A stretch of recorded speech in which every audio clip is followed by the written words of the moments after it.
नमस्कार दोस्तों, evolution of Indian constitution की सीरीज़ का प्रथम वीडियो द रेगुलेटिंग एक्ट 1773 है, जिसके अंतर्गत हम जानने का प्रयत्न करेंगे कि क्या है रेगुलेटिंग एक्ट और ये भारत क्यों आया।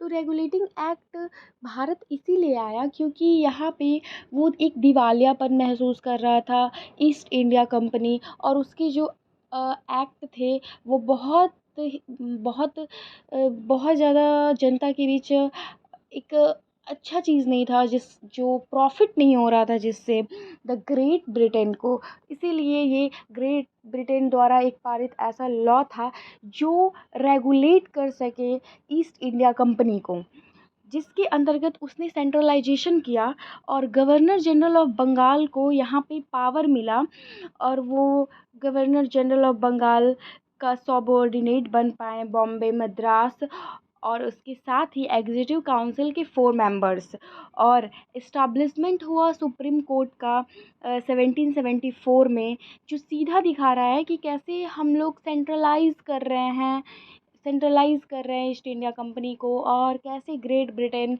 इसमें अपना वर्चस्व बनाने की कोशिश कर रहा है। और यहाँ पे प्राइवेट ट्रेड को का नामंजूरी था। जो भी ईस्ट इंडिया कंपनी के सर्वेंट्स थे, उन्हें या ऑफिसर थे, उन्हें ये हक नहीं था कि वो पर्सनल लेवल पे ट्रेड कर सके। और जो कोर्ट ऑफ डायरेक्टर्स था वो गवर्निंग बॉडी था, जो कि हर चीज़ पे रिपोर्ट करता था ग्रेट ब्रिटेन को, चाहे वो रेवेन्यू हो, सिविल हो या मिलिट्री अफेयर्स हो, सारी चीज़ों के बारे में। And why regulating act came, ये मैंने पहले ही बता दिया कि जो भी उसके बैड सिचुएशंस थे, और जो भी अपने हित के लिए यहाँ पे रेगुलेटिंग एक्ट पारित किया गया। और पिट्स इंडिया एक्ट जो था, जिसे हम EIC के नाम से भी जानते हैं, जो 1784 में इंडिया आया, और जिसने distinguished between commercial and political function of company system of dual government. मतलब इंडिया में एक डुअल गवर्नमेंट आया जो दोनों मिलके एक साथ रूल किया।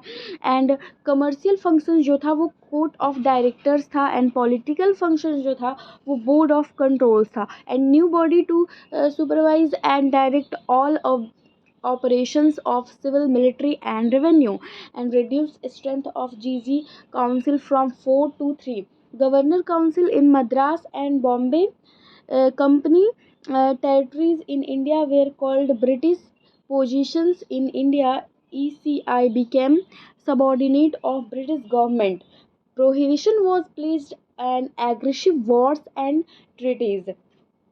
Pitt Acts of 1784 was passed to remove the defects of the Regulating Act of 1773. जो पिक एक्ट्स था वो भारत इसीलिए आया था क्योंकि यहाँ पे जो रेगुलेटिंग एक्ट था वो अच्छे से नहीं चल रहे थे, उसमें जो भी कमियां थी उसको दूर करने के लिए पिट एक्ट्स आया था। और it established a system of dual governor in India by crown in great Britain and the British east India company. और यहाँ पे दो सरकारें मिलकर, या दो, आप ऐसा मान सकते हैं, एक कंपनी और एक सरकार मिलके किसी देश पे रेगुलेट करने के लिए आए थे। आई होप आप सभी का जो भी डाउट होगा, या आप लोगों ने इस वीडियो से ज़रूर कुछ सीखा होगा, तो प्लीज़ मुझे सपोर्ट करें एंड लाइक कमेंट्स करें, ताकि मैं और वीडियोस ला सकूं। और मेरा जो अगला वीडियो होगा वो इवोल्यूशन ऑफ कॉन्स्टिट्यूशन को समझने का, या फिर जो इसका जो भी इसका जिसके इसके अंतर्गत जितने सारे टॉपिक्स होंगे उस सारा का मैं सीरीज़ लाऊंगी।